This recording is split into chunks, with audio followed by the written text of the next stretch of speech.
자, 오늘 기도의 셋째 날이죠. 둘째 밤 셋째 날 오늘 하나님께서 우리에게 주시는 말씀 함께 나누겠습니다. 열왕기하 20장 1절부터 7절까지의 말씀입니다. 하나님의 말씀 구약성경 열왕기하 20장 1절에서부터 7절까지의 말씀을 우리 함께 나누도록 하겠습니다.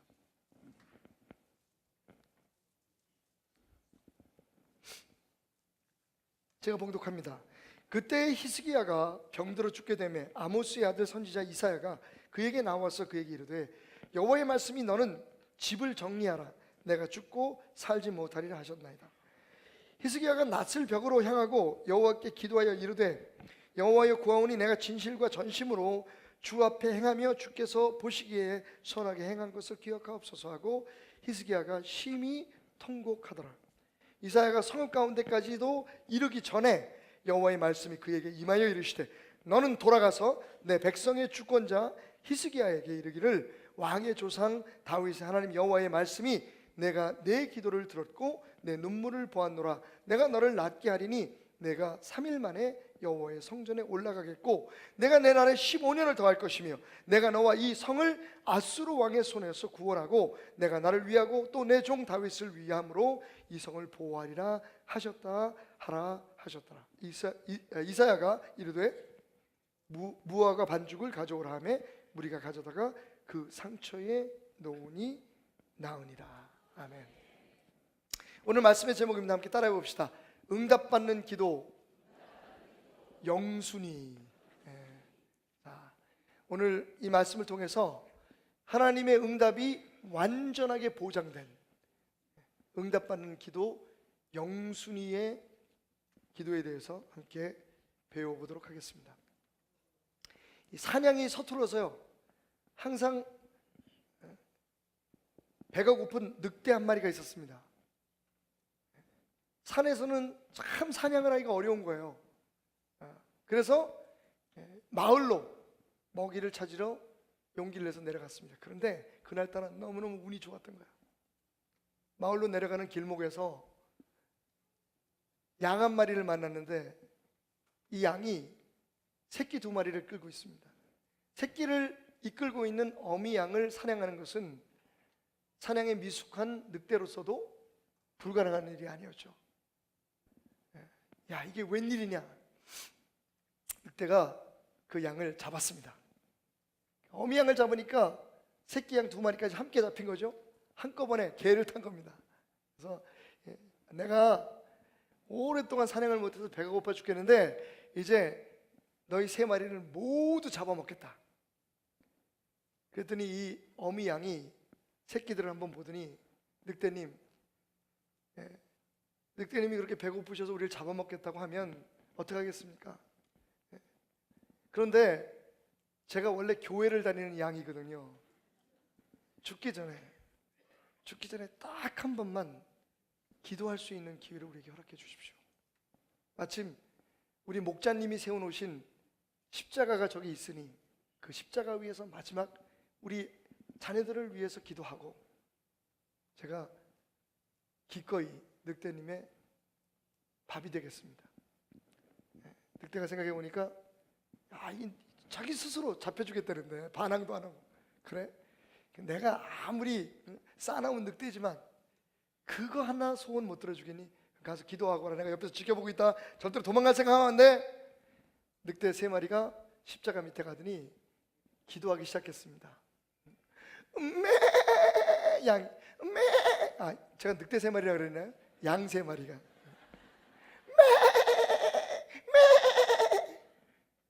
여러분 무슨 일이 일어났을까요? 저 밑에서 다른 양떼를 몰고 있던 목자가 이 간절한 양 3마리의 음성을 듣고 달려와가지고 그 늑대를 몽댕이로 쫓아버렸습니다. 늑대가 도망가면서 여러분 이렇게 말했답니다. 에이씨 기도 못하게 할걸. 여러분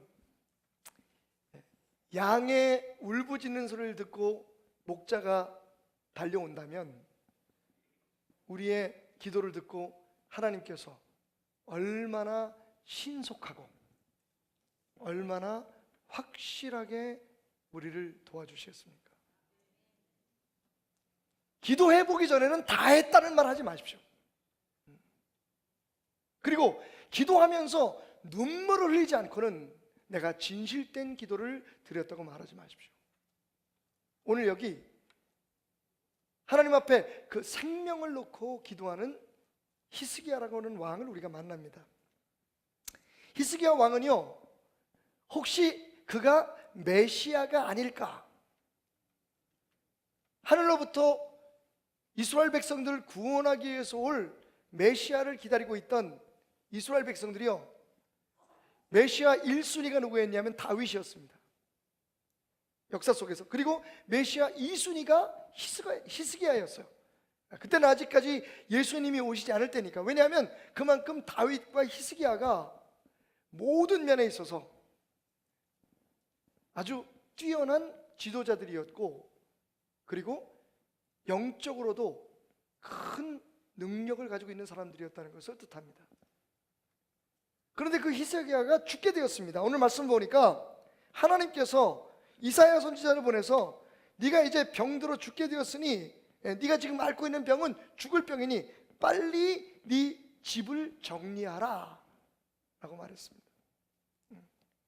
여기서 말하는 집은 히스기야의 그 사는 집이 아니라 히스기야의 가정, 다른 말로 말하면 왕가죠. 다시 말하면 이제 네가 죽으면 뒤를 이을 왕도 좀 준비해 놓고, 네가 죽게 되면 나라를 어떻게 다스리게 될지 다른 사람들에게 다 이야기를 해라. 그리고 너는 죽을 날을 기다려라 라고 하나님께서 말씀을 하셨습니다. 자, 그 순간 여러분, 히스기야는 어제 우리가 함께 나눴던 것처럼 몇 가지의 선택 앞에 놓이게 되었습니다. 먼저, 그래? 뭐 하나님이 나 죽는다고 말씀하시긴 하셨지만 지금 나라가 대를 이을 사람도 없고, 하나님께서 이 나라를 그렇게 사랑하신다는데 날 죽이겠어? 에이, 그냥 한번 해보신 말이겠지. 나에게 겁주려고 하는 거겠지. 그리고 하나님의 말씀을, 그 위기를 무시하고 그냥 넘어갈 수도 있습니다. 아니면 그래? 내가 죽는다고? 야, 하나님 진짜 너무하잖아. 내가 평생 주님을 위해서 얼마나 많은 일을 하고 하나님의 나라와 백성들을 위해서 내가 진짜 밤을 새워가면서 눈물로 기도하면서 나라를 다스렸는데 결국 나한테 돌아오는 게 이것뿐이야? 하나님을 저주하고 원망할 수도 있었겠죠. 아니면 아이고, 결국 나는 이렇게 죽는구나, 방에 처박혀가지고 밤새도록 눈물로 자기의 신세를 한탄하며 시간을 보낼 수도 있었을 것입니다.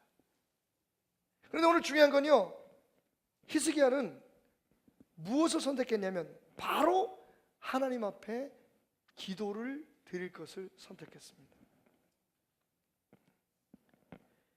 하나님 앞에 병이 들어서 제대로 가누지도 못하는 몸을 일으켰습니다. 어떤 분들은 히스기야가 성전에 가서 기도했다고 얘기를 하는데, 사실은 그건 말씀을 제대로 읽어보면 자기가 누웠던 그 자리에서 성전이 있는 벽을 향해서 머리를 쳐박고 기도했다는 것으로 생각하는 것이 맞다는 것을 우리가 알 수가 있습니다. 왜냐하면 5절 말씀에 보니까 하나님께서 히스기야의 기도를 듣고 뭐라고 응답하셨냐면 내가 3일 만에 여호와의 성전에 올라가겠다 얘기했습니다. 그러니까 지금 여호와의 성전에 있는 상태가 아니죠.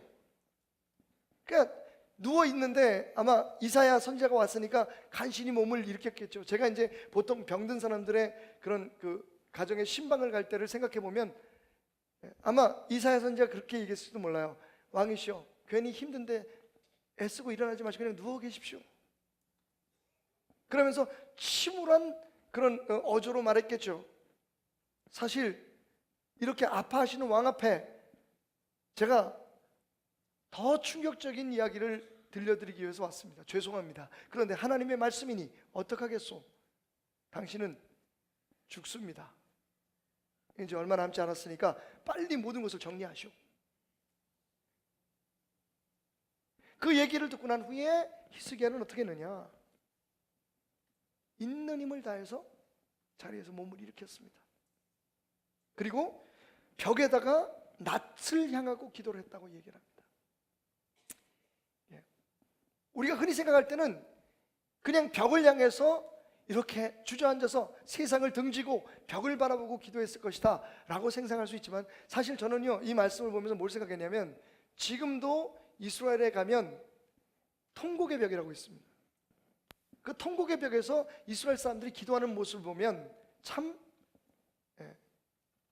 은혜로움을 느낄 때가 많습니다. 그 벽에다가요, 머리를 갖다가, 이마를 갖다 대고 기도를 합니다. 아마도 저는 히스기야의 이 면벽 기도, 벽을 향한 기도가 그런 기도가 아니었을까 생각합니다. 또 한 가지, 히스기야의 기도가 그냥 벽만 바라보는 기도가 아니라 벽에다가 이마를 쳐박고 머리를 부딪히면서 드리는 기도였다라고 하는 것을 뒷받침해주는 또 하나의 상상은, 히스기야의 몸이 불편했잖아요. 지금 죽을 병에 걸렸습니다. 그 병이 무엇인지 정확히 알 수는 없지만 성경학자들은 여러 가지 정황으로 봐서 그가 앓고 있었던 병이 후두암이었을 것이다 라고 얘기를 합니다. 어쨌든 그 병이 무엇이든지 지금 죽어갑니다. 며칠 살지 못합니다. 그런 히스기야가 간신히 몸을 일으켜서 무릎 꿇을 힘도 없어서 벽에다가 머리를 대고 기도했다고 보는 것이 저는 더 정확한 표현일 것이다 라는 생각을 가져봅니다. 어쨌든 간에 그는 벽에다가 머리를 박고 이렇게 기도합니다. 여호와여 구하오니 내가 진실과 전심으로 주 앞에 행하며 주께서 보시기에 선하게 행한 것을 기억하옵소서 하고 히스기야가 심히 통곡하였더라. 어떻게 들으면, 하나님, 내가 여태까지 하나님을 위해서 얼마나 열심히 일했는데요 라고 하나님 앞에 불평하는 것처럼 들리죠. 어떻게 보면 하나님 앞에 따지는 것처럼 들리는 이 기도가, 그 뒤에 그가 그렇게 말하고 난 후에 취한 행동을 보면 아, 그게 아니었구나 하는 것을 알 수가 있죠. 이런 분위기입니다. 하나님, 아직은 아닙니다. 하나님,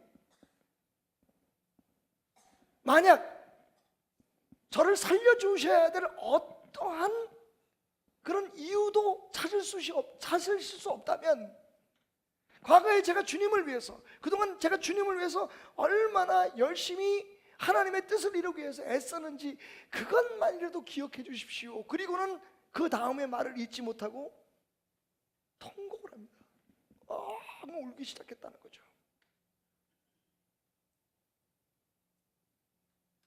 통곡을 합니다. 그 통곡 속에 그가 구하는 진심이 들어있는 거죠. 오늘 성경의 기록을 보면, 그리고 이사야서에 나온 기록을 보면, 사실은 말로 한 기도보다 울음 속에 하나님 앞에 올려드렸던 진심을 다는 기도가, 다시 말하면 좀 시적으로 표현하자면, 히스기야는요, 자기 마음에 하나님 앞에 구하고 싶은 그 간구를 눈물에 비벼서 하나님 앞에 올려드린 거죠.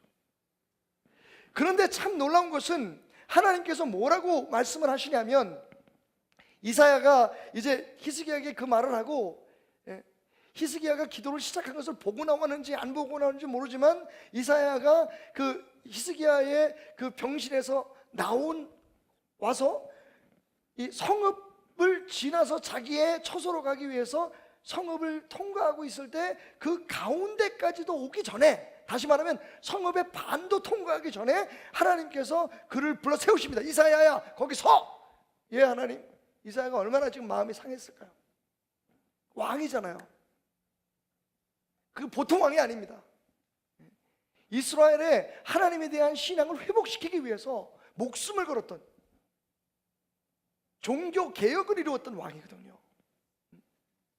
하나님의 말씀을 회복하고 모든 이스라엘 백성을 하나님 앞으로 돌리기 위해서, 돌아오게 하기 위해서 정말 목숨을 걸고 그것을 반대하는 사람들과 맞서 싸웠던 정말 좋은 왕이었거든요.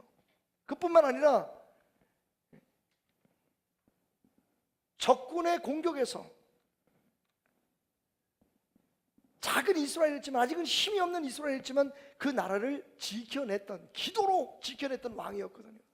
그런데 그 왕이 죽을 수밖에 없다는 말을 자기 입으로 전하고 돌아오는 말이, 그 마음이 얼마나 무겁겠습니까? 그래서 아마 어쩌면 이사야가 천천히 걸어갔을지도 몰라요. 아니면 어쩌면 빨리 걸어갔을지도 모릅니다. 중요한 건 이사야의 마음이 천천히 걸어갔든 아니면 빨리 걸어갔든 무겁기가 한이 없었을 거라는 거죠. 그런데 하나님께서 세우십니다. 그러면서 뭐라고 말씀하셨냐면, 너는 지금 히스기야에게 돌아가서 이렇게 말해라. 잘 들으십시오. 내가 너의 기도를 들었고, 그 다음에 뭐라고 말씀하냐면, 내가 너의 눈물을 보았노라. 그러면서 약속하시기를, 네가 3일 만에 그 병에서 노임을 받아 성전에 올라가 나를 예배하게 될 것이다. 그뿐이 아니라 그 이후로 네가 15년 동안 내가 너에게 더해준 그 생을 살면서 이 나라를 다스리게 될 것이다. 그리고 나는 이 성을 보호하고 너의 나라를 보호하고 지켜줄 것이다 말씀하셨습니다. 눈물에 비벼서 하나님 앞에 드린 히스기야의 기도가 그가 구한 것이 허락받았다는 이야기입니다.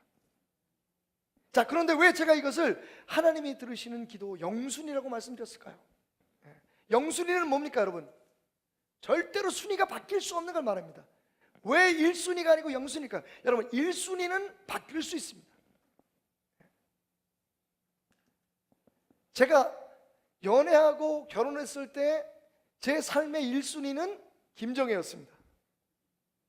그런데 성산이가 태어나면서 박성산이가 1순위가 되고 김정혜가 2순위가 됐습니다.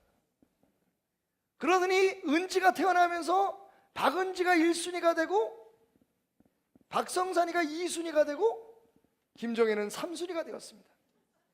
삼순씨.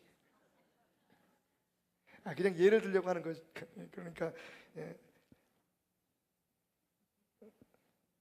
내가 여기 떨고 있지 지금? 내가 지금 이 순간 두 여자한테 찍혔어요. 어머님이 저를 째려보셨어요. 난 뭐냐 이거사. 어머님은 영순이십니다. 제가 그 얘기를 드리려고 하는 거예요. 사실 여러분, 우리가 보통 1순위야 2순위야, 우리가 우선순위를 정할 때 1순위, 2순위 하는 건 순서가 언제든지 바뀔 수 있어요. 상황에 따라서. 그죠? 그런데 영순위라는 건 뭡니까? 전혀 순위, 환경에 관계없이 가장 우선적으로 100% 이루어지고 100% 선택할 수밖에 없는 것, 영순위라고 그러잖아요. 하나님께서 듣지 않으실 수 없는 기도가 바로 이 히스기야의 기도였다는 거죠. 첫째, 어떤 기도입니까? 히스기야의 기도 속에 뭘 볼 수 있어요? 문제가 있을 때 하나님 앞에 먼저 나가 드리는 기도. 사람 찾아가지 않고 다른 어떤 방법 찾지 않고, 여러분, 죽겠다, 내 병이 걸려서 죽겠다라고 얘기를 들었을 때, 여봐라, 어인을 데려가라, 하나님이 나 죽는다 그러는데 맥부터 한번 잡아봐라, 어떻게 하면 살 수 있는, 여러분, 그런 것 따지지 않고 세상의 도움 찾지 않고, 혹 심지어는 이사야에게 그렇게 전한, 이사야에게 아이고 선지자님, 살 길이 없을까요? 어떻게 하나님 앞에 좀 기도해서, 내가 죽겠다고 말씀하신 것도 당신이니 하나님께서 당신의 얘기를 통해서 나한테 말씀하셨으니 내가 살 길이 있는지 하나님 앞에 좀 물어봐 주십시오. 어떤 사람도 의지하지 않고 히스기야는요, 자리에서 그 힘겨운 몸을 일으켜서 벽에다가 머리를 쳐박고 자기 몸을 지탱하면서 하나님 앞에 기도를 먼저 시작했다는 겁니다. 그런데 여러분, 이건 히스기야의 거의 습관적인 행동이었다는 걸 볼 수가 있어요. 바로 전장의 19장에 보면요, 사네립이라고 하는 왕이 예루살렘을 포위합니다. 랍사게라고 하는 그런 장수를 보내가지고 아수르의 왕이 죄송합니다. 이게 바뀌었네. 랍사게와 사네립이 지금 예루살렘을 둘러싸고 예루살렘이 아닙니다. 그 사마리아를 이스라엘을 둘러싸고 지금 전쟁을 벌이기 위해서 포위를 하고 있는데 그 사람들이 이 아수르 군대가 몇 명이었냐면 18만 5천 명이었어요. 그 이상이었어요. 18만 5천 명 그 이상이었습니다. 그렇게 둘러싸고 있을 때 19장 1절을 보니까 히스기야가 그 위기 앞에서 어떻게 했느냐? 히스기야 왕이 듣고 그 옷을 찢고 굵은 배를 두르고 여호와의 전에 들어가서 왕국의 책임자인 엘리야김과 서기관 셉나와 제사장 장로들에게 굵은 배를 둘러서 아모스의 아들 선지자 이사야에게로 보내매 그들이 이사야에게 이르되 히스기야의 말씀이 오늘 환난과 징벌과 모욕의 날이라 아이를 낳을 때가 되었나이다 되었으나 해산할 힘이 없도다. 제일 먼저 히스기야가 그 위기 앞에서 행한 일이 뭐냐면 하나님의 성전을 찾아간 겁니다. 그리고는 굵은 베옷을 입고 하나님 앞에 그의 행동으로 기도하고 하나님 앞에 어떻게 할 것인가를 구한 겁니다.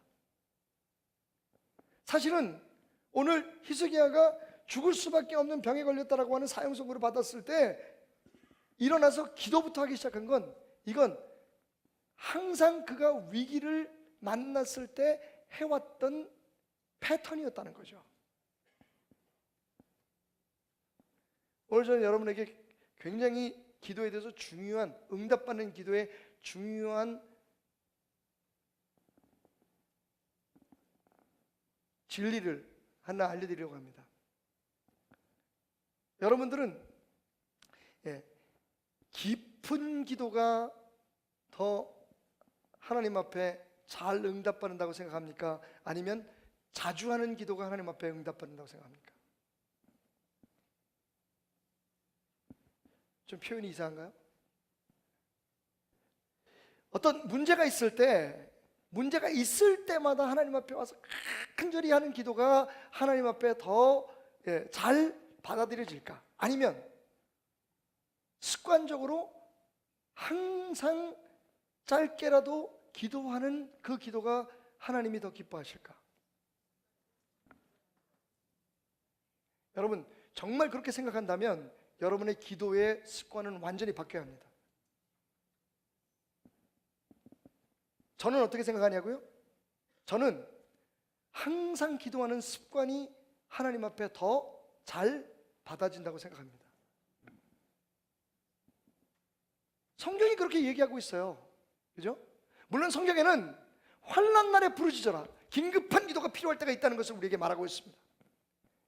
위기에 처했을 때 나한테 부르짖어라. 그런데 여러분 성경에는 또 어떤 말이 있냐면 항상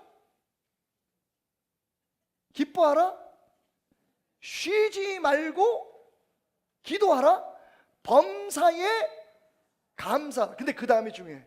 이는 그리스도 예수 안에서 너희를 향하신 하나님의 뜻이. 여러분 우리가 하나님의 뜻을 항상 묻잖아요. 하나님 뜻이 뭡니까?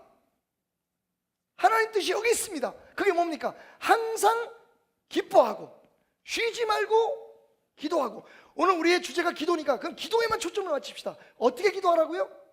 쉬지 말고 기도하고. 여러분 이번 기도회를 통해서 여러분의 삶 속에 기도의 혁명이 일어나기를 주님의 축원합니다. 깊이 기도하지 말라는 얘기 아니면 절대로 깊은 기도 필요합니다. 긴급하고 위태로울 때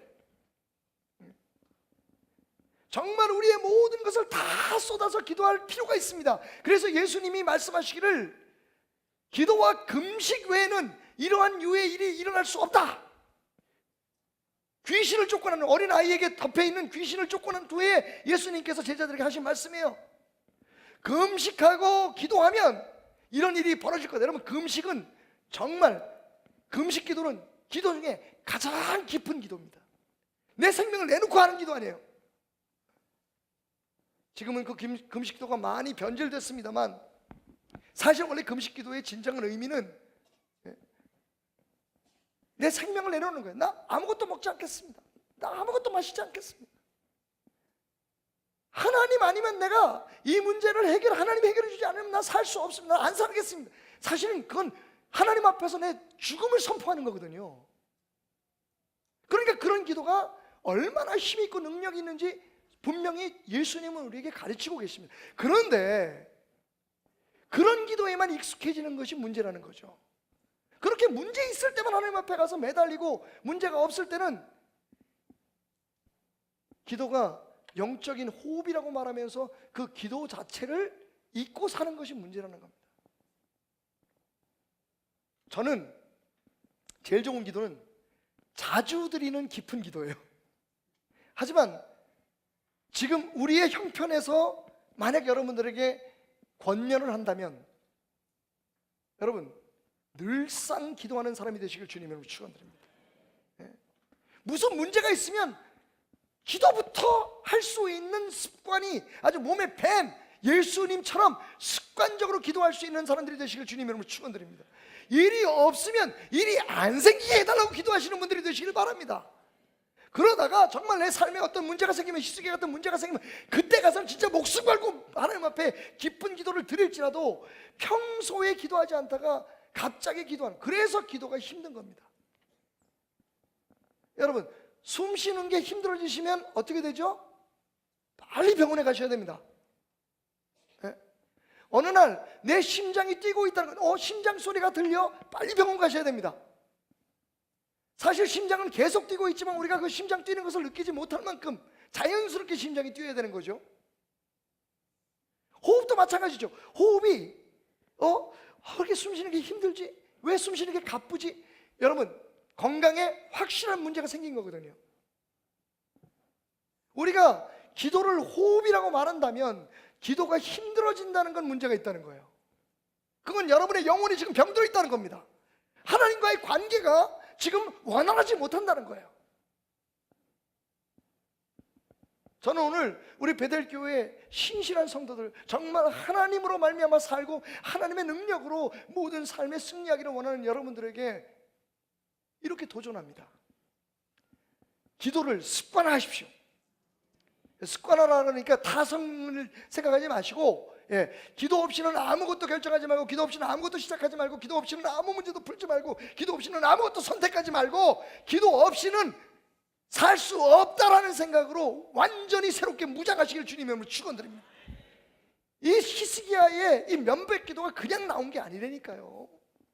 그런 항상 위기 앞에서 다른 어떤 것을 하기 전에 하나님의 성전을 찾아가서 하나님 앞에 답을 묻는 것에 익숙했던 사람입니다. 그러니까 이 위기의 순간에도 하나님 앞에 머리를 벽에 기대가면서 그 지친 몸, 그 아픈 몸을, 가눌 수 없는 몸을 지탱해가면서, 여러분 저는 아마 그 기도가 끝나고 난 후에, 그 통곡의 기도가 끝나고 난 후에, 여러분도 한번 그런 경험들 없으신가요? 저도 어렸을 때 하도 일들이 안 풀리고, 어렸을 때 그런 기억이 있네요. 혼자서 벽에다 머리를 박으면서 아이고 울었던 기억이 있어요. 바보처럼. 머리만 대고 이렇게 기도할 수 있나요? 그게 통곡으로 기도하다 보면 아유 주여 펑, 아유 주여 펑.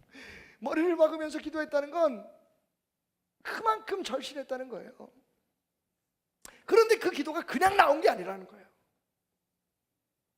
아주 히스기야에게는요 이 기도가 몸에 배 있었습니다.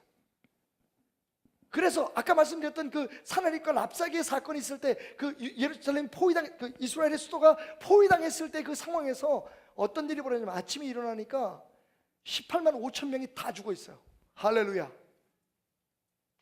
여러분 기도의 능력은 우리가 생각하는 것보다 큽니다. 문제는 그 기도의 능력을 끌어들일 만큼 우리의 기도가 하나님이 기뻐하는 기도가 아니라는 겁니다. 길 걸어가다 기도하세요. 요즘 우리가 마더와이저 팝스에서, 그래서 저희가 이제 기도에 대해서 항상 마음에 갈증을 느끼고 있는 저를 비롯해서 우리 김인희 집사, 또 우리 중보 기도를 인도하는 이은희 집사님, 우리가 강의를 준비하면서 요번에는 기도를 복잡하게 하지 말자. 뭐 어떤 기도의 제목을 놓고 깊이 들어가서 기도하는 것보다 그냥 기도가 습관이 안 된 사람들이 그냥 편안하게 기도할 수 있도록 단문으로 자꾸만 반복되는 기도를 하더라도 기도를 좀 편안하게 숨을 쉬듯이 할 수 있는 기도의 습관을 좀 키우자. 그래서 하루에 3번씩 지금 아침, 점심, 저녁으로 저희 기도문을 보내고 있어요. 기도문, 오늘 기도문은 이겁니다. 하나님, 주님, 나의 사귐에는 무슨 문제가 있나요? 어제는 내 기도에는 무슨 문제가 있나요? 근데 그게 기도가 먹히더라고요, 진짜. 저 어저께 우리 김인희 집사의 얘기에 의하면 그렇게 해서 하루 종일 내 기도는 무슨 문제가 있나요? 내 기도에 무슨 문제가 있나요? 내 기도에 무슨 문제가 있나요? 그렇게 질문하는 기도를 계속 반복하게 하면 하루에 15,000번 정도 할 수 있대요. 제가 생각할 때는 어제 저는 한 5, 60번은 한 것 같아요. 근데 그게 기도가 되더라고요.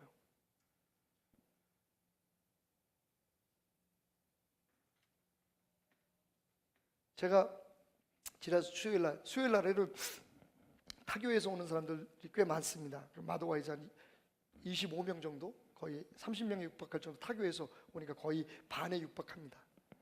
그래서 그날따라 하나님께서 제게 어떤 감동을 주셨냐면 그 기도에 대해서 원래 제가 이제 기도에 대해서 강의할 건 아닌데 기도에서 잠깐 얘기를 하다가 그 어린 아기의 옹알이에 대한 예를 들었어요. 이런 거죠. 사실 제가 지금도 우리 아이들이 가끔 제게 그 부탁하는 것들, 특히 우리 아들이 우선순위 2번입니다. 제 삶에 2번 손님이 저한테 전화를 하실 때는 항상 돈이 필요할 때거든요. 그래도 제가 그 아이에게 돈을 주는 이유가 뭘까요? 어떨 때는 없으면 어떻게 해서라도 만들어 주려고 마음을 먹는 이유가 뭘까요? 그 아이가 처음 이 세상에 태어나서 자라갈 때 저한테 했던 옹알이 때문입니다. 아마 여러분 다 기억하실 거예요. 아이들이 자랄 때 제일 먼저 엄마, 걔는 모르고 하란 말이야. 근데 우리는 다 거기에 흥분을 합니다. 다시 해봐. 엄마. 애들이 뭐 먹고 싶고 싸고 싶을 때 그래. 엄마, 똥 싸려고 힘을 줘도 엄마 불렀대. 그러다 어쩌다가 또 입이 엄마다 아빠 이제 아빠까지 해. 여러분 그때 그 말 한마디 때문에 지금까지 저는 속고 살아요.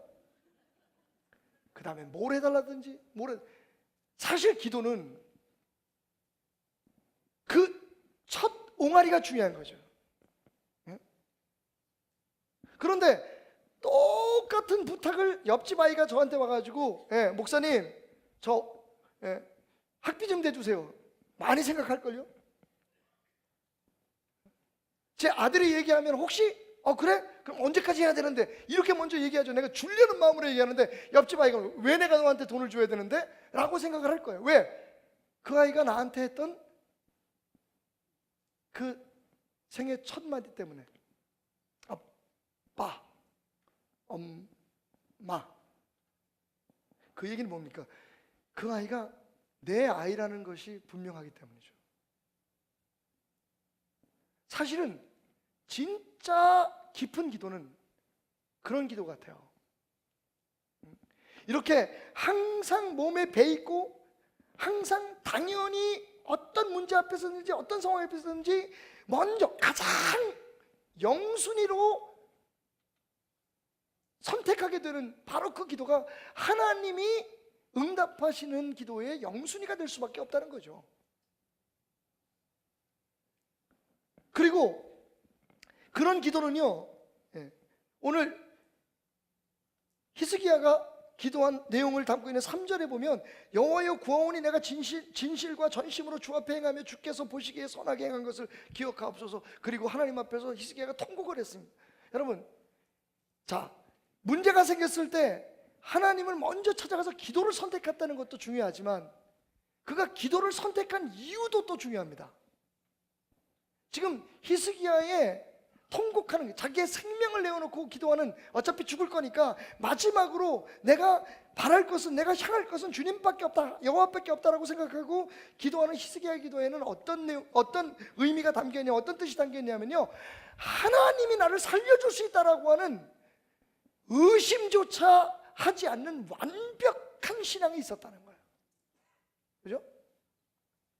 그렇지 않았으면 하나님만이 나를 살려줄 수 있다, 하나님은 나를 살려줄 수 있는 충분한 능력이 있다 라고 하는 그런 확신이 없었다면 그는 먼저 의사를 찾았거나 혹은 약국을 찾았겠죠. 자기를 도와줄 수 있는 다른 사람들을 찾았겠죠. 그런데 그 짧은 시간, 이제 죽어, 너 얼마 못 살아 라고 했을 때 그 얼마 남지 않은 시간에 히스기야가 정말 하나님 앞에 올인하는 기도, 벽에다 머리를 부딪히면서 통곡하면서 기도를 드렸다는 얘기는 뭐냐면, 하나님 앞에 드리는 기도로 승부하겠다고 하는 확실한 믿음이 있었다는 거예요. 여러분, 그런 믿음을 가지고 하나님 앞에 부르짖는다면, 기도해보고 안 되면, 아니면 기도하면서 머릿속으로 내가 기도는 하지만 하나님께서 오늘 이 기도에 응답하지 않을 때는 당장 내일 막을 돈을 어디서 빌리지, 그걸 생각하면서 적어도 기도하는 시간에 다른 어떤 방법들, 제2, 제3의 방법들을 생각하면서 하나님 앞에 기도하는 것은, 하나님도 이건 내가 너를 도울 수 있는 것을 네가 확실히 믿고 있지 않구나 하는 생각을 하실 수밖에 없게 만들 겁니다. 하나님이 들으시는, 100% 들으시는 영순위 응답 기도는요, 하나님뿐입니다. 하나님이면 충분합니다. 하나님 해주세요 라고 하는 기도입니다. 여러분, 숨 쉬는 것처럼 기도하는 것을 훈련하십시오.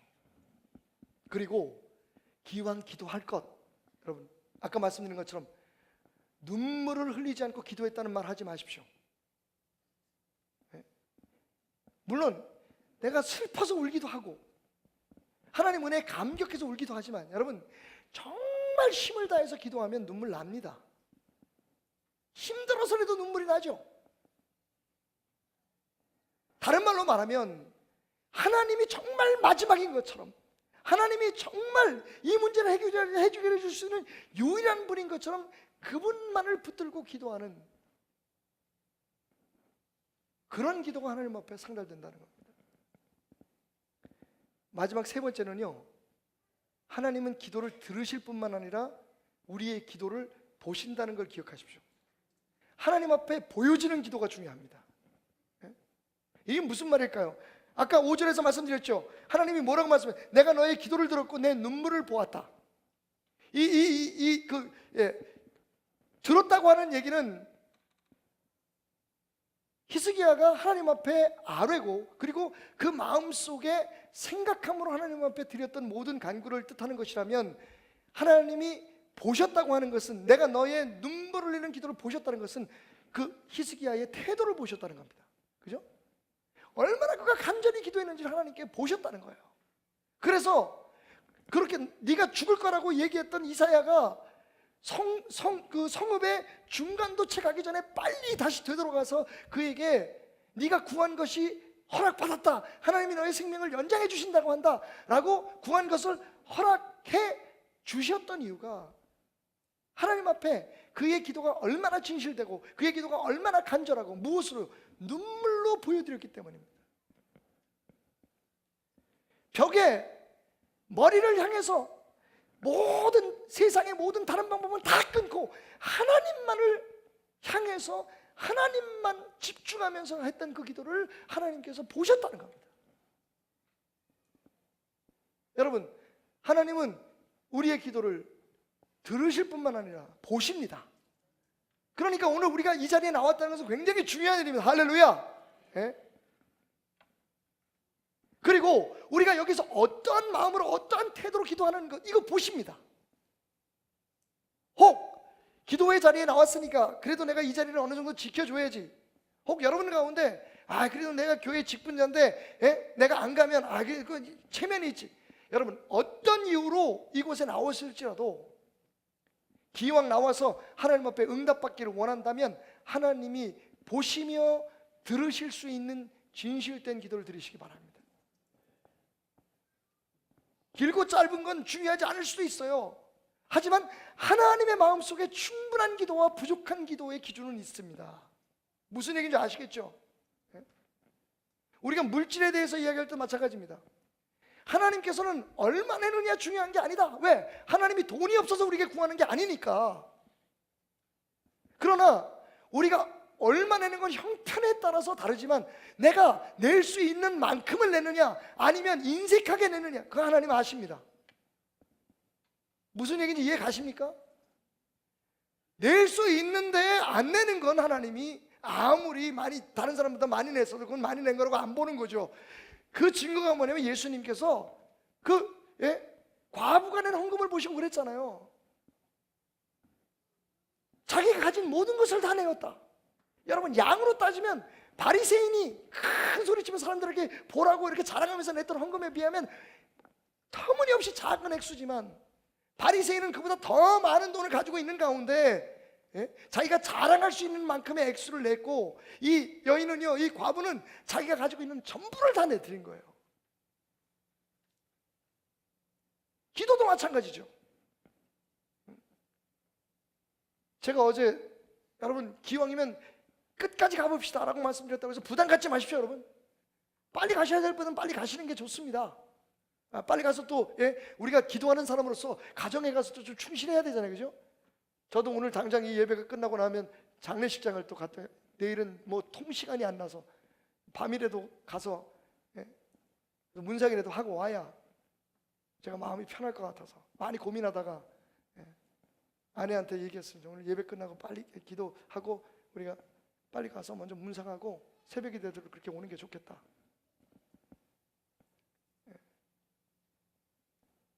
여러분, 형편에 따라서 여러분의 기도는 길어질 수도 있고 짧아질 수도 있지만, 중요한 것, 여러분의 기도가 충분해야 된다는 것만은 잊지 마십시오. 하나님께서 그걸 보신다는 거예요. 우리 하나님 속일 수 없잖아요. 우리의 기도의 양은 시간에 의해서 측정되는 것이 아니라 우리가 할 수 있는 만큼의 형편에 따라서 측정됩니다. 더 기도해야 되는데 기도하지 않고 가면 하나님은 아무리 여러분들이 8시간, 9시간을 기도해도 그 기도는 짧은 기도라고 말씀하실 거고요.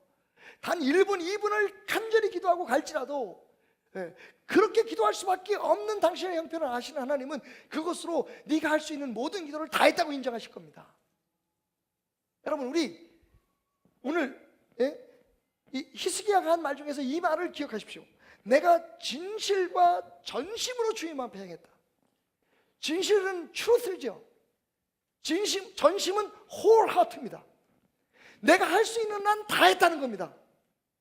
내가 부족하고 내가 몰라서 못한 것 말고 내가 정말 내가 할 수 있는 한은 전심으로 with whole heart 내 모든 마음을 다 들여서 했다는 겁니다. 진실되게 했다는 것은 내가 하나님 앞에 어떤 체면이나 혹은 어떤 눈속임이나 하는 척을 하기 위해서 한 게 아니라 진짜 내가 하나님 앞에 기도했다는 거고 내가 진짜 주님 앞에 살았다는 겁니다. 여러분, 하나님은 그래서 신령과 진정으로 영과 진실로 하나님을 찾는 예배하는 사람을 찾아오신다고 말씀하셨습니다. 이런 기도는 하나님이 100% 응답하지 않을 수 없는 기도죠. 왜? 하나님이 약속하셨으니까 내 이름으로 구한 것은 이미 받은 줄로 믿어라. 할렐루야. 내 이름으로 구했다는 것은 무엇을 의미합니까? 하나님을 안다는 거예요. 하나님을 인정한다는 겁니다. 하나님을 속일 수가 없다는 것을 우리 스스로 알고 하나님 앞에서 우리가 진심을 다해서 전심을 다해서 기도하는 거예요. 제가 항상 여러분에게 그래서 설교 시간마다 강조하고 싶은 것들이 그런 겁니다. 너무 틀에 매이지 말라고요. 중요한 건 내용을 생각하라는 겁니다. 너무 길이라든지 어떤 형식에 얽매이지 말라는 겁니다. 그건 우리가 종교놀이를 하는 거예요. 그건 다른 종교에서 흔히 하고 있는 종교놀이일 뿐입니다. 우리는 살아계시며 우리의 중심을 보시며 우리의 눈물 한 방울까지도 외면하지 않는 진짜 살아계신 하나님을 보는 겁니다. 여러분, 한번 확인해 보시겠습니까? 오늘 말씀 1절부터 7절까지 여러분, 히스기야만 기도했나요? 아닙니다. 하나님이 얼마나 히스기야의 그 위기를 앞에 두고 기도하고 몸부림치는 그 삶에 적극적으로 개입하셨는지 한번 보십시오. 1절부터 7절까지 7절만 빼놓고 다 하나님의 역사하심이 보입니다. 보실래요? 1절, 이사야에게 빨리 가서 집을 정리해라, 네가 죽고 살지 못하리라 말씀하신 게 누굽니까? 하나님이시죠.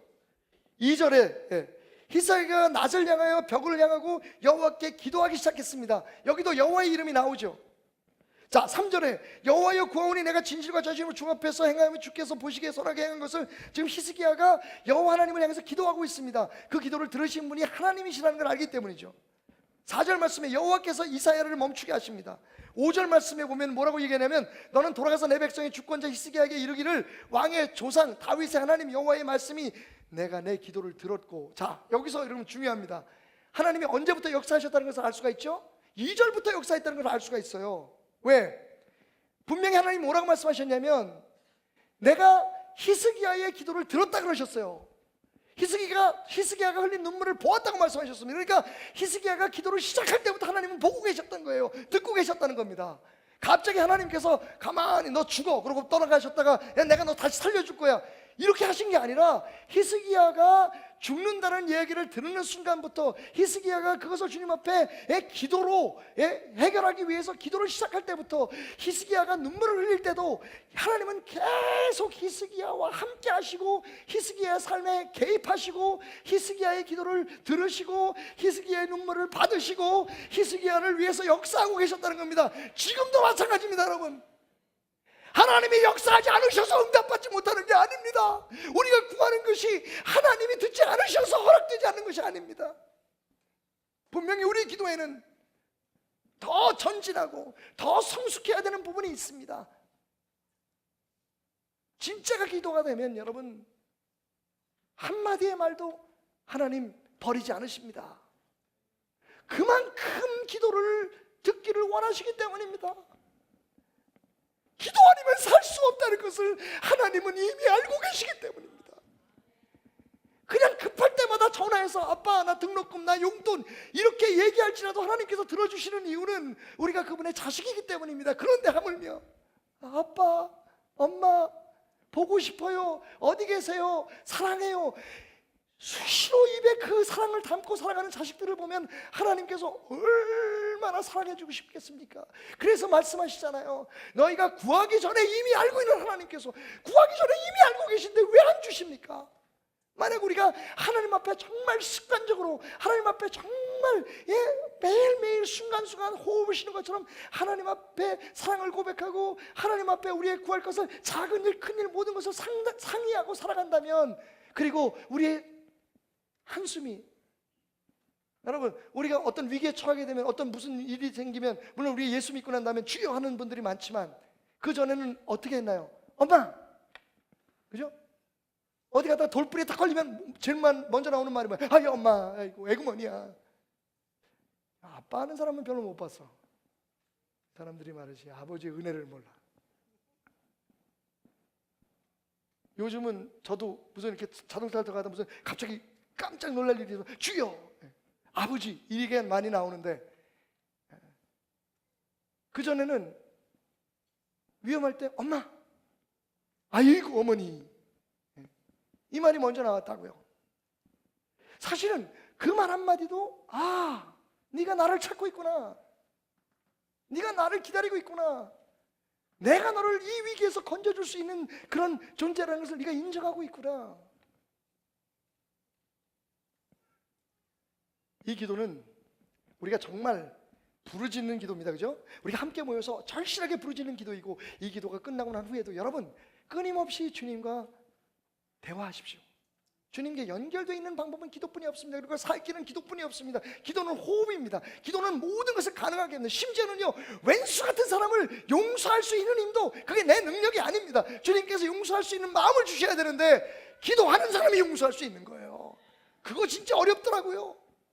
그런데 하나님이 주신 능력으로는요, 한 개도 안 어려워요. 여러분이 지금 헤쳐나가야 될 어려운 문제들이 있습니까? 여러분, 이게 지금 우리가 양다리를 걸치고 있어서 참 어려운 거예요. 사실은 일을 해결하는 거 다 내 머리로 하면서 하나님 앞에 안 되는 것만 도와달라 그럽니다. 그러지 말고요, 정말 하나님 주여 도와주세요, 하나님 도와주세요, 이렇게 히스기야처럼 울면서 내 마음을 하나님 앞에 보여드리는 그런 진실된 기도, 전심을 다한 기도가 하나님 앞에 닿는다면 하나님은요 100% 응답하십니다. 100% 응답하십니다. 100% 응답하십니다. 1920년대에 미국에 경제적 불황이 다가왔습니다. 그때 한 제재소에서 일하던 젊은 아버지가 정말 열심히 성실하게 일을 했는데, 그 제재소에 참 돈도 많이 벌어줬는데 그만 거기서 해고를 당하고 맙니다. 이 사람이 분노를 품고 그 제재소 사장을 상대로 해서 길고 긴 소송을 걸었습니다. 그러면서 자기 뜻대로 기다리고 또 계속해서 재판을 하고, 그런 과정에서 그 분함을 이기지 못하고 그 복수심을 이기지 못하고 매일 밤 술을 먹고 매일 밤 노름만 하면서, 심지어는 그 생의 연장으로 여기저기 모텔, 호텔을 돌아다니면서 이 여자 저 여자하고 아주 방탕한 삶을 살기 시작했습니다. 그러던 어느 날 완전히 정말 소금에 절인 배추처럼 다 풀이 죽고 정말 사람 같지 않은 모습으로 집에 돌아온 남편에게 믿음 좋은 아내가 묻습니다. 여보, 오늘은 뭐 했어요? 뭐라긴, 그 왼수 같은 놈 죽이려고 내가 어떻게 하든지 복수를 하려고 내가 하루 종일 뛰어다니면서 사람도 만나고 뭐도 하고 그러다가 술 먹고 들어왔다. 왜? 이게 내가 할 수 있는 전부니까. 그 마지막 말을 듣는 아내가 말했습니다. 여보, 정말 당신이 할 수 있는 전부가 그것뿐이에요? 왜 당신은 옛날처럼 기도하지 않죠? 왜 당신은 옛날처럼 하나님 앞에 당신의 아픔을 내놓지 않는 겁니까? 지칠 대로 지치고 온몸에 가시처럼 돋아오는 상처 때문에 절대로 지워지지 않을 것 같은 아픔 때문에 몸부림치던 이 남자는 아내의 그 말에 찔림을 받습니다. 기도. 그 길로 아내의 손을 잡고, 그래, 그 기도라는 거라도 한번 해보자. 교회 가서 눈물로 기도하기 시작합니다. 그러면서 점점 그의 마음이 녹아지기 시작합니다. 복수는 해서 뭐하나? 그 사람도 얼마나 힘들었으면 나를 그렇게 성실하게 일했던 나조차도 해고시킬 수밖에 없었을까? 그렇게 미웠던 사람, 그렇게 복수하고 싶었던 사람의 그 사람의 형편이 이해되기 시작하면서 용서가 시작되고, 그는 그 깊고 깊은 추락의 함정에서 다시 새 힘을 얻고 일어나기 시작합니다. 배운 것이 제재소 1인이 여기저기 돌아다니면서 건축하는 일을 함께 돕기 시작하면서요, 어느 날 이런 생각을 했어요. 내가 한참 복수하고 돌아다니고 할 때, 원망하고 돌아다닐 때, 내가 이 모텔, 호텔 같은 데 다니면서 참 나쁜 짓 많이 했지. 이 세상에 정말 누구든지 편안하게 잠을 잘 수 있고 아무 죄도 짓지 않고 깨끗하게 살 수 있는 그런 모텔, 호텔 한번 접어보고 싶다. 목표가 생겼어요. 그걸 놓고 지속적으로 기도하면서 그는 열심히 일을 했습니다. 그리고 마침내 그는 세계 굴지의 호텔 체인인 할라데이 인을 설립하게 되었습니다. 지금은 어쩔 수 없이 그가 물러나면서 할라데이 인이 카지노도 있고요, 술집도 생겼지만, 원래 그가 설립한 할라데이는 술집도 없었고요, 노름도 허용되지 않는 정말 말 그대로 깨끗한 호텔이었습니다. 여러분, 기도는요, 우리의 형편만 바꿔놓는 게 아니라 우리 자신을 바꿔놓습니다. 오늘 말씀을 보십시오. 하나님은 그냥 위기에 처한 이스라엘을 구하고 그냥 히스기야의 생명 15년 연장해 주는 것, 그것 때문에 히스기야를 시험하신 것이 아닐 겁니다. 이 일로 인해서 히스기야는 하나님을 향한 자기의 믿음을 다시 한번 회복하게 되었고, 그동안 우쭐해지고 교만해졌던 자신의 마음이 얼마나 어리석은 것이었나 하는 것을 깨달았습니다. 예수님 말씀하신 것처럼 오늘 밤 내가 네 생명을 가져간다면 네가 애쓰고 수고한 모든 것들이 무슨 소용이 있겠느냐, 그걸 깨달은 거죠. 남은 15년, 그의 죽여진 15년은 어땠을까요? 여러분, 기도는 우리가 상상하는 것보다 훨씬 더 놀라운 힘을 가지고 있습니다. 그냥 우리가 원하는 것만 해결해 주는 게 아니라 우리 자신을 바꿔놓습니다. 이번 기도회가 우리가 구하는 것을 하나님 앞에 허락받고 그보다 더 좋은 것을 주시는 하나님을 만나는 기도회가 되기를 소원합니다. 어떤 문제의 해결로서의 기도는 이제 버리십시오. 그 습관이 몸에 배면 대책이 없습니다. 여러분, 구원받는 게 목적이 아닙니다. 이미 여러분은 구원을 받았습니다. 그러면 더 이상 교회를 나올 필요도 없습니다. 우리가 여전히 교회에 나오고 주의 말씀을 배우고 기도하며 우리가 성장하기를 갈망하는 이유는 구원받은 우리들이 어떻게 하나님께서 나를 구원하신 그 목적을 이루어가며 이 세상에 살 수 있을지, 그것을 고민하고 그렇게 살 수 있도록 능력 보여주시는 주님의 은혜 가운데 하나님의 뜻을 이루어가는 삶을 살기 위해서입니다. 전병욱 목사님의 그 히스기야 기도라는 책에 이런 글이 있더라고요. 어떤 젊은이가 좋은 대학 들어가기 위해 기도했습니다. 그 기도가 응답돼서 좋은 대학 들어갔습니다. 대학교 들어가서는 그 학교를 우수한 성적으로 졸업하기 위해서 기도했습니다. 우수한 성적으로 졸업했습니다. 그는 졸업하자마자 좋은 직장에 들어가길 기도했고 하나님이 응답하셔서 좋은 직장에 들어갔습니다. 정말 100% 응답받는 기도였습니다. 그는 좋은 직장에 들어가자마자 좋은 여자를 만나 결혼하기를 기도했고 하나님은 그 기도를 들어주셔서 좋은 여자를 만나게 해주셨습니다. 그는 좋은 여자 만나서 가정을 이루고 똑똑한 자녀들을 낳기를 원했고 똑똑한 자녀들이 태어나서 그들을 자랑스럽게 만들어 주었습니다. 그는 편안하게 죽기를 기도했고 그는 평안히 죽었습니다. 그렇게 해서 하늘나라에 갔습니다. 여러분, 얼마나 믿음이 좋은 사람이냐고요? 자기가 바라는 것은 다 이루었을지 모르지만 하나님이 과연 그 사람이 그렇게 살라고 이 세상에 그 사람을 보냈을까요?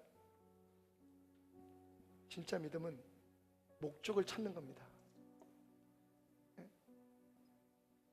오늘 여러분들이 구하는 것을 허락받으면 그 다음엔 또 무엇을 구하겠습니까? 또 무엇을 구하겠습니까? 평생 기도하고 받고 기도하고 받고, 마치 우리 앞에 어떤 소원이나 우리 앞에 어떤 문제들을 해결하고 채우는 것의 방편으로서의 기도를 드리는 것이 좋은 믿음이라고 성경은 말하지 않습니다. 그 기도가 이루어지면 그것으로 어떻게 하나님의 영광을 돌릴 수 있을지 보세요. 내가 너의 생명을 15년 연장시켜준다. 그러니 너는 내 나라 내 민족을 다스려라. 그게 목적인 거죠. 생명 15년 연장의 목적이 그냥 살다가 오래는 게 아닙니다. 여러분, 그걸 깨닫는 순간 우리는 우리 기도의 응답의 영순위를 차지하게 되는 겁니다.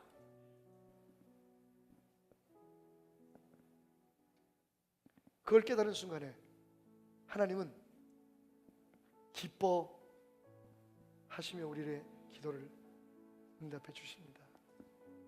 오늘 말씀이 좀 어려웠나요, 여러분? 기도의 혁명이 일어나길 바랍니다. 여러분, 하나님이 주신다는데 왜 못 받습니까? 받아야지요. 누려야지요. 그리고 그것으로 하나님 앞에 영광 돌리며 살아야지요. 육체의 질병이 있으신 분 예수의 이름으로 구한대로 허락받으시기 바랍니다. 삶에 여러 가지 문제가 있으신 분들 여러분 기도로서 해결받으시기 바랍니다. 하나님께서 허락해 주시기를 주님의 이름으로 축원합니다. 여러 가지 인간관계 문제, 가족의 문제들, 자녀들의 문제까지도 여러분 기도로 승부하십시오. 그리고 그 기도를 통해 하나님께서 그 기도에 응답해 주신 목적이 무엇인지를 함께 응답받는 여러분이 되시기를 주님의 이름으로 축원드립니다.